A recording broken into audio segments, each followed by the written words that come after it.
Hello, guys. Welcome back to another episode on the show, Hidden Secrets in Books. And you guys know I only bring the best guests to the show.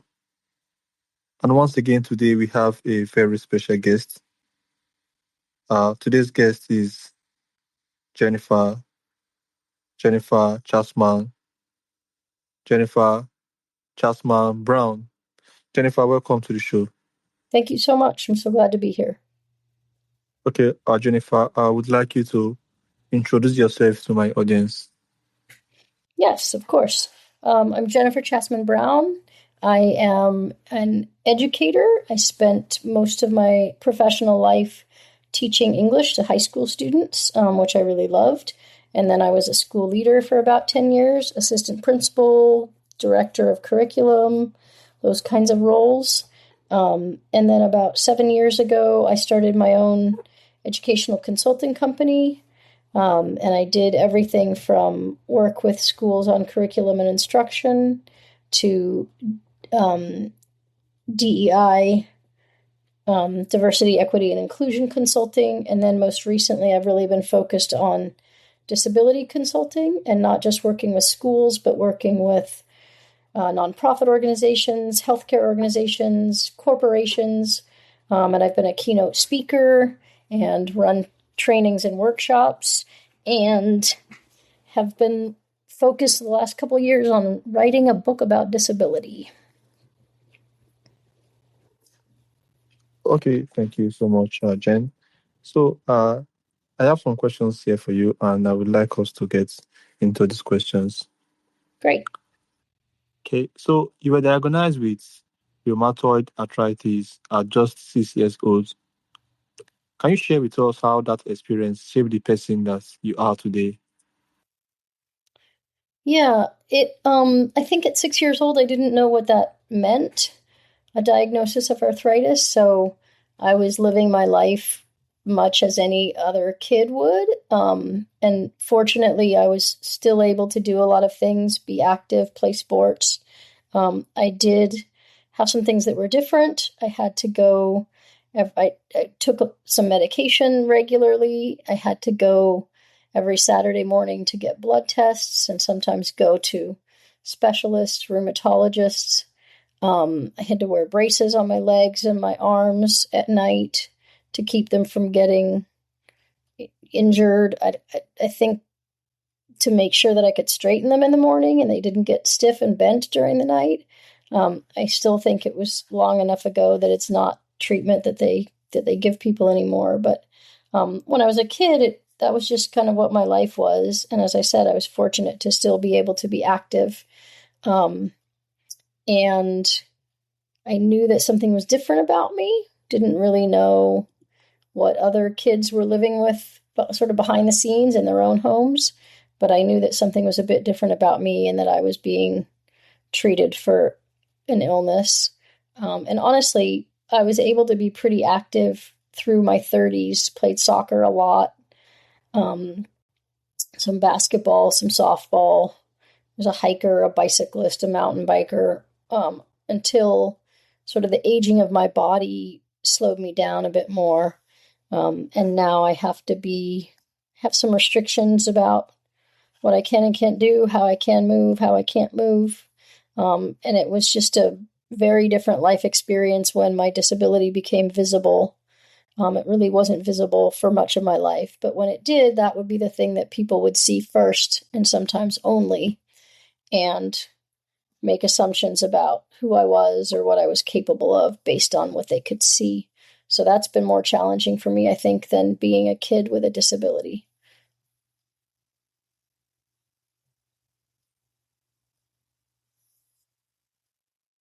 All right, thank you so much, Jen. So, moving on, what inspired you to write See Us, Know Us, Profiles of Disability? Yeah, thank you so much for that question. It's something that I'm really hopeful will have an impact on the people who read it. So I think where it came from, there are a couple places it came from. The first is that as I was doing the DEI consulting that I was doing, the educational consulting that I was doing, when I would talk about things that were difficult for people, sometimes they would be resistant or defensive. People don't want to believe that maybe the way that they're doing things is not the best way that they could be doing things. And so they sometimes will get defensive and push back or feel uncomfortable. And I think some discomfort is necessary, but when it means that people kind of shut down and don't engage fully, that was hard to do the work that I wanted to do with them. The exception to that was when people told stories, whether it was me telling a life story, whether it was someone else in the room sharing something that was about their own lives.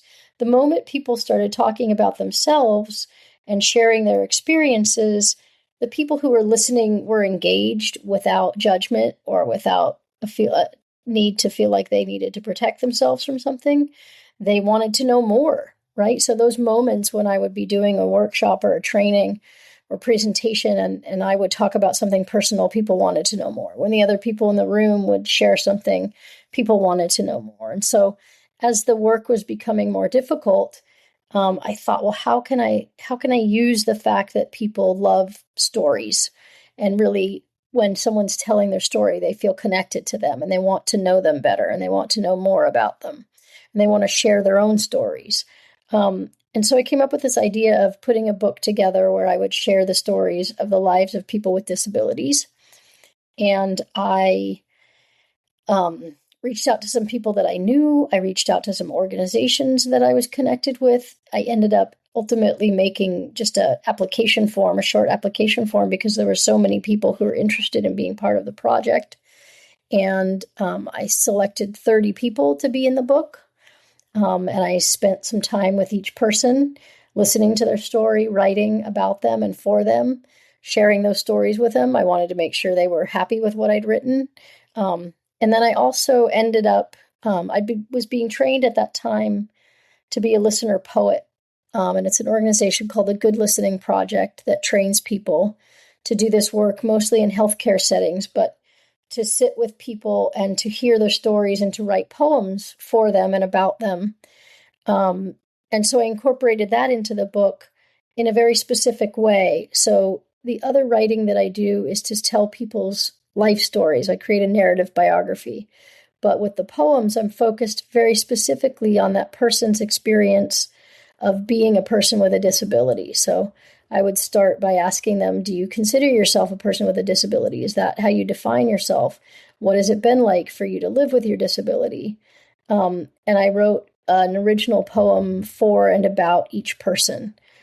So the profiles in the book consist of a picture, a portrait, that Natalie Brescia, who's a great photographer who I worked with, took, a narrative biography, and a poem, and what I call a poem origin story, which is the summary of the conversation that led to the poem to give it context.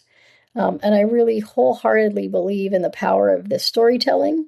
I hope the book is impactful for people with disabilities and for non-disabled people as well, who want to better learn about and understand the lives of people with disabilities. Okay, so Jennifer, why do you believe disability is still missing from many conversations about diversity, equity, and inclusion? Why do I think it is? Or Yes. just do I think it is? I think it is. I think it is. I think just people with disabilities have so often been sort of pushed to the margins, and if they're not supported being out in the community with whatever access they need, sometimes they're not able to participate fully. And so when you go around the world, you certainly see people in other marginalized groups that are more engaged in the world, and people with disabilities, sometimes that's not literally physically possible for them.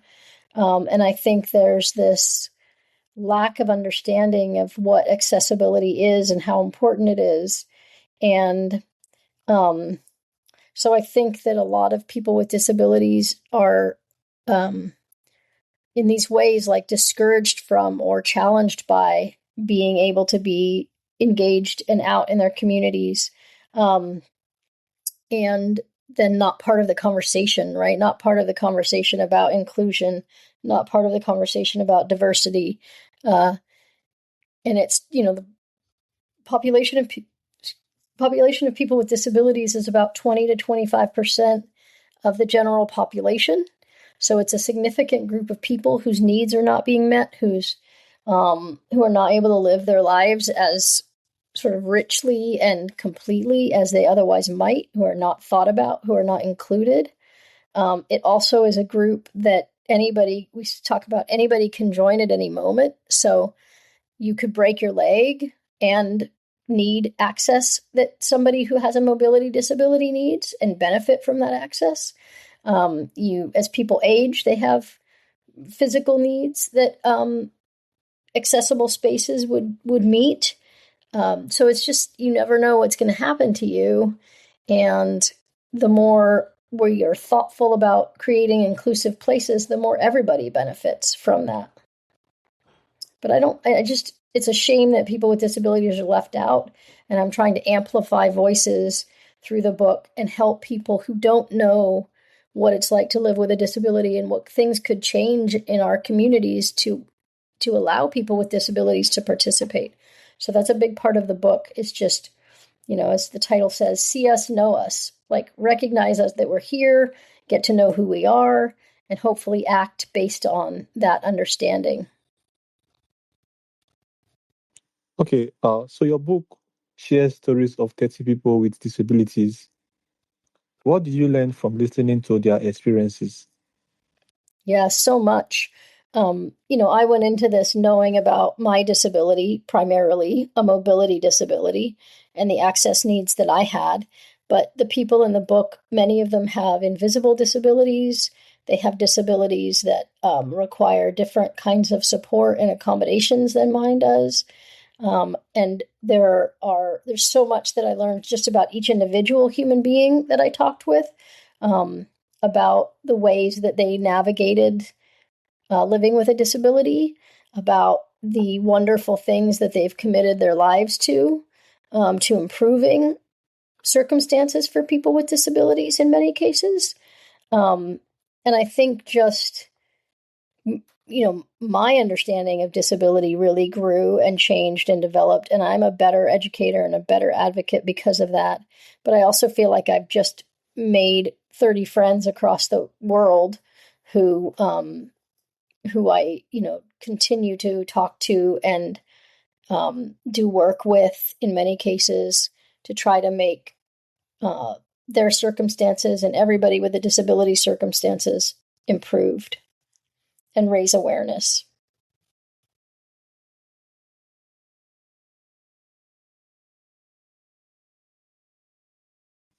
Okay, thank you so much, Jennifer.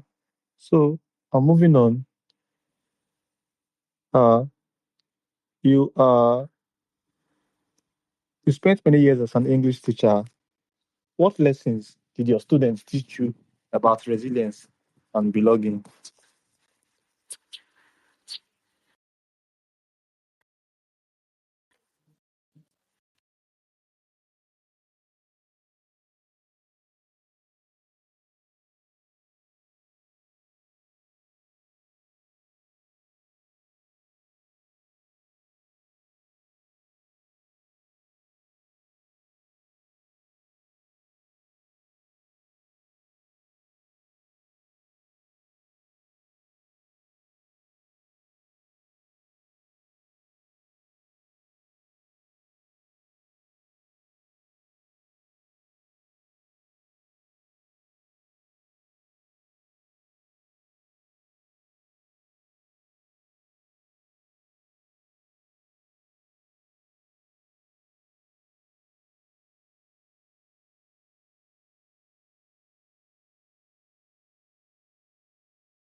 Jen, sorry, I missed that. What did you say? Hi, Jen, are you there?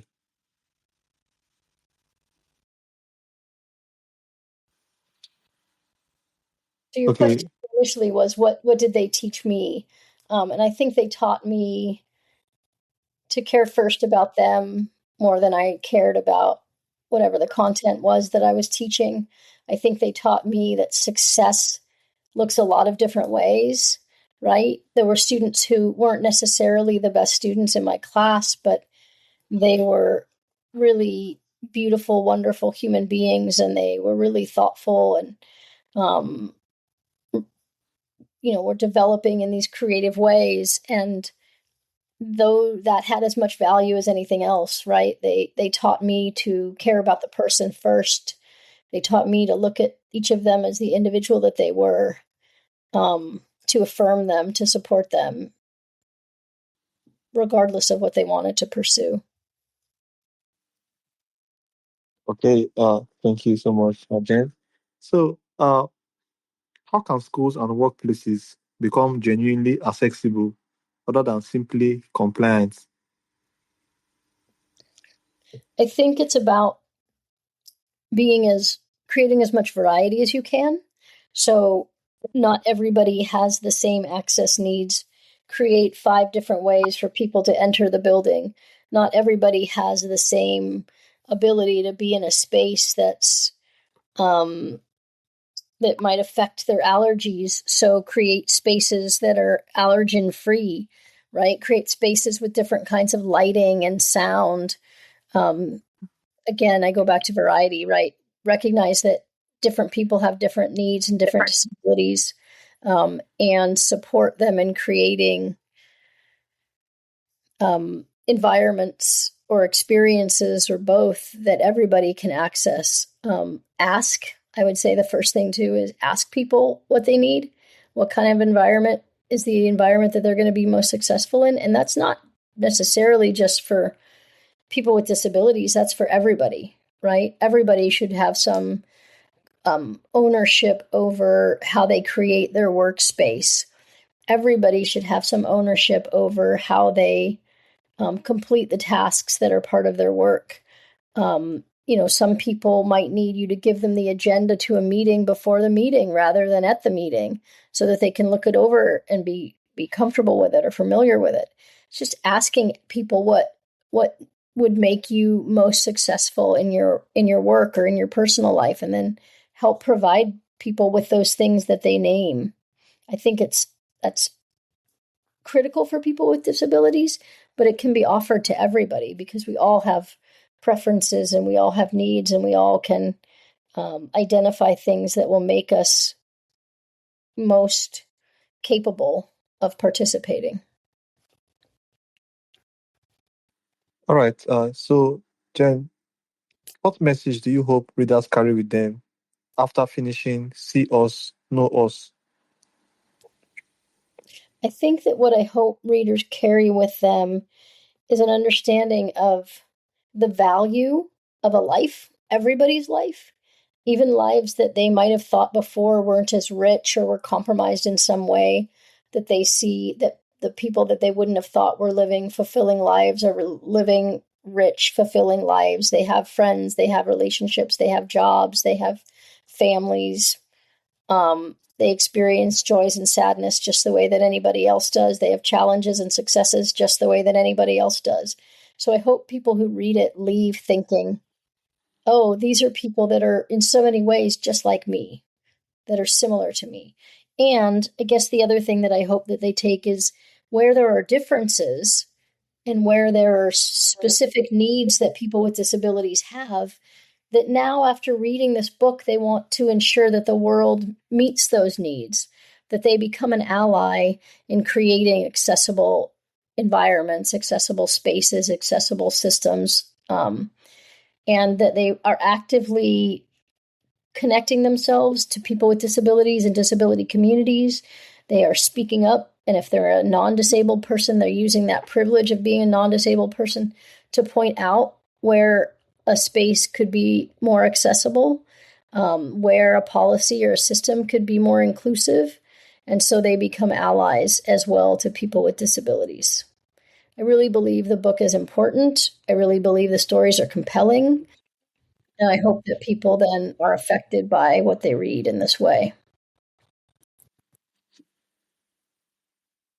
Okay, thank you so much, Jen. So, what strengths do people with disabilities often develop that society tends to overlook? I think it's the same kind of strengths that a lot of other people develop, right? The people within the disability community are a variety of different kinds of people with different strengths and different challenges, as I said. And so I think that, um, we're a diverse group as well, um, developing capacities that are similar to other people who are not disabled.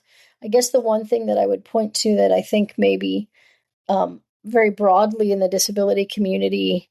I think when you live with a disability and you can't do things the way that everybody else can, you become a really creative problem solver. So you find new ways to make sure that you can do something that you need to do. You find new ways to access spaces that you wouldn't otherwise been able to access. You find um, procedures and processes and um, systems that work for you um, in the ways that you need them to differently than they might work for someone else. So I think we're really creative problem solvers. We are a group with lots of fortitude. We don't like to not be able to do things, so we'll find a way to do them. And I think it's also, those things are true of a lot of people with disabilities and make them great employees. And I think a lot of a lot of us use those skills in our work um, to make sure that we are doing our job and making our organizations even better.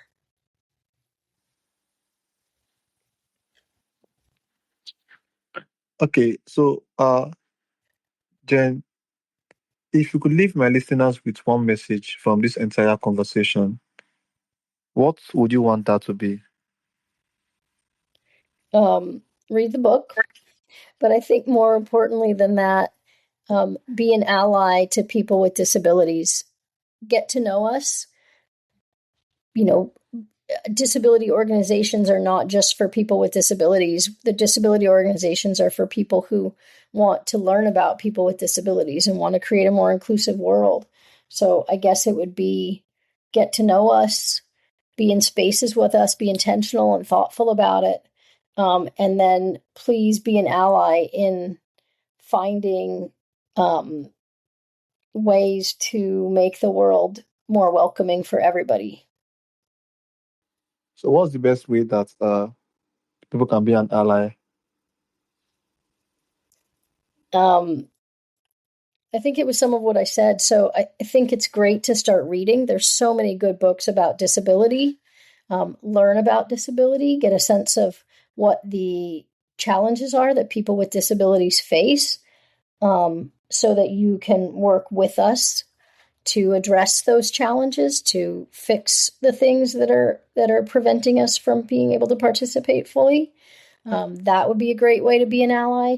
Come to disability pride rallies, come to disability organization meetings, participate that way as well. Uh, Talk to your representatives, right? Talk to your officials, elected officials, about how they're going to make sure that people with disabilities have what they need to be able to participate in the world. Some of that is basic care, meant, doctors and healthcare.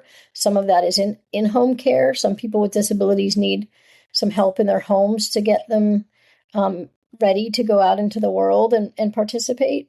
So I would say learn, be in community with us, and then use your understanding of the experience of people with disabilities to advocate for more inclusion.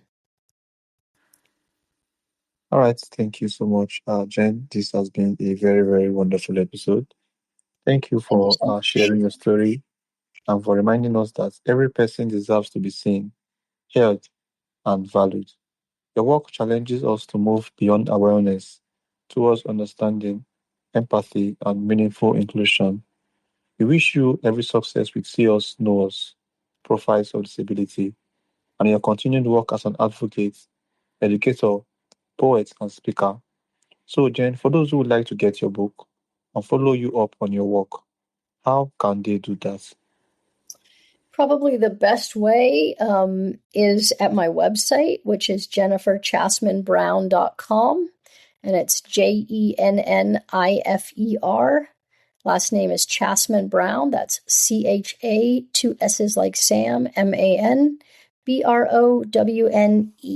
Has an E on the end. That's the best way. All right. Thank you so much, Jen. And my audience, make sure to check out our book, check out our work as well, and follow her up. She's doing something very, very, very great for the disabled community. And once again, I love you guys, and I will see you guys again on another episode. Bye, guys. Thank you, Jen. Thank you, Dominic.